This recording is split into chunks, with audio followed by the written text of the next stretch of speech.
ने फिर एक बार गाजा में कत्लेआम मचाना शुरू कर दिया है। खबर आ रही है इस बार इजराइल ने जो हमला किया है उसमें गाजा की चर्च को टारगेट किया गया।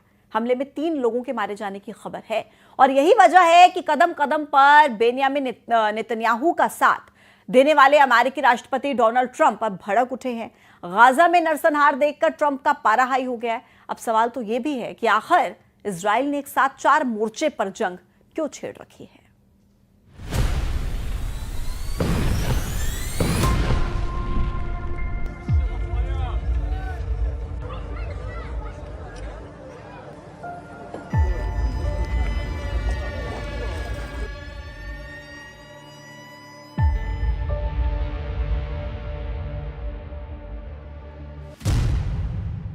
गाजा में इजराइल का फिर कोहराम। आईडीएफ के हमलों की जद में आई चर्च। सिविलियन पर बरसा आईडीएफ का बारूद।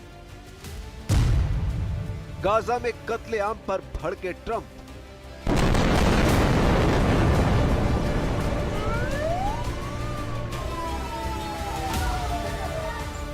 गाजा में तबाही का नया चैप्टर शुरू हो चुका है। सीरिया में भयानक बमबारी करने के बाद गाजा एक बार फिर आईडीएफ के निशाने पर आ गया है।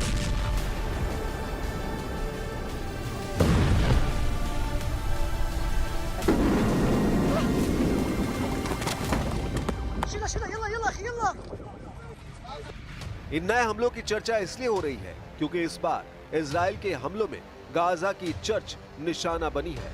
यही वजह है कि कैथोलिक चर्च पर हुए इस धमाके ने पूरी दुनिया को हिला दिया है। दीर अल बलाह में मौजूद हॉली फैमिली चर्च गाजा की इकलौता कैथोलिक चर्च थी जो इजरायली टैंक शेलिंग की चपेट में आ गई। इस चर्च में बुजुर्ग, महिलाएं और विकलांग लोग शरण लिए हुए थे। खबर है कि इजराइल के इस हमले में 3 लोगों की मौत हुई है जबकि 10 से ज्यादा लोग घायल हुए हैं जिनमें चर्च के पादरी फादर गैब्रियल रोमानेली भी शामिल हैं। यही वजह है कि कैथोलिक चर्च ग्रुप ने भी इस हमले की निंदा की है। दावा किया जा रहा है कि जिस वक्त ये हमला हुआ उस वक्त चर्च में 600 लोग मौजूद थे।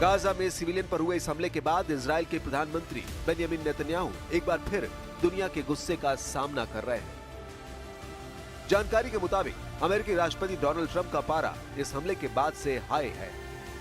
व्हाइट हाउस की प्रेस सचिव कैरोलिन लेविट के मुताबिक ट्रंप इस हमले के बाद से बहुत ज्यादा गुस्से में है। दावा किया जा रहा है कि गाजा पर हुए इस ताजा हमले के बाद ट्रंप और नेतन्याहू के बीच फोन पर बात हुई। इस बातचीत के दौरान डोनाल्ड ट्रंप ने इजराइल के इस हमले को मानवता पर कलंक बताया है। Holy Family Catholic Church was struck by an Israeli shell. Yes. 3 people were killed, 10 wounded. What is the president's reaction to that church coming under fire? It was not a positive reaction. He called Prime Minister Netanyahu this morning to address the strikes on that church in Gaza, and I understand the Prime Minister agreed to put out a statement.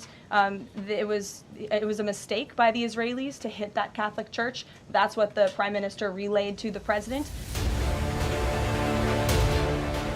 खबर तो ये भी है कि इस दौरान Netanyahu की तरफ से गलती को माना गया है और दुनिया को जांच का भरोसा दिलाया गया है।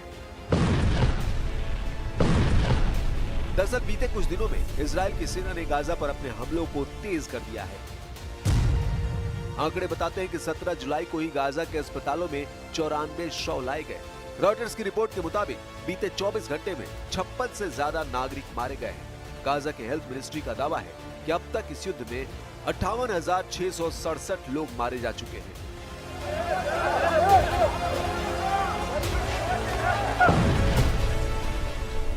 वर्ल्ड हेल्थ ऑर्गेनाइजेशन का कहना है कि इजराइल के इन हमलों की वजह से गाजा में हेल्थ सिस्टम पूरी तरह से कोलैप्स हो चुका है।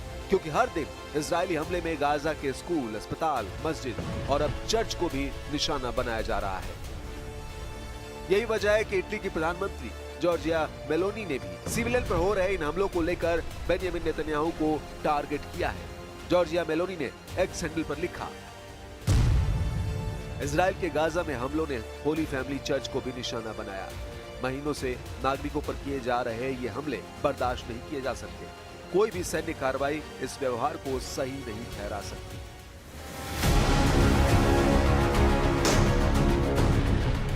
जंग की शुरुआत से ही इजराइल के प्रधानमंत्री इस बात का दावा कर रहे हैं कि उनकी सेना के टारगेट पर सिर्फ आतंकी ठिकाने हैं। लेकिन कड़वी सच्चाई ये भी है कि इजराइल की इस बमबारी में बेहिसाब आम लोगों की भी मौत हुई है। यानी इस जंग की कीमत सीधे तौर पर आम लोगों को चुकानी पड़ रही है। और इस बार जिस तरह से इजरायली बारूद की जंग में चर्च आया है, उसने दुनिया के बहुत बड़े धड़े को इजराइल के खिलाफ भड़का दिया है। इसे ऐसे समझा जा सकता है कि वेटिकन सिटी की तरफ से इसे सैन्य हमला बताया है। पोप लियो की तरफ से इस हमले को लेकर शोक व्यक्त किया गया है। जिस चर्च पर यह हमला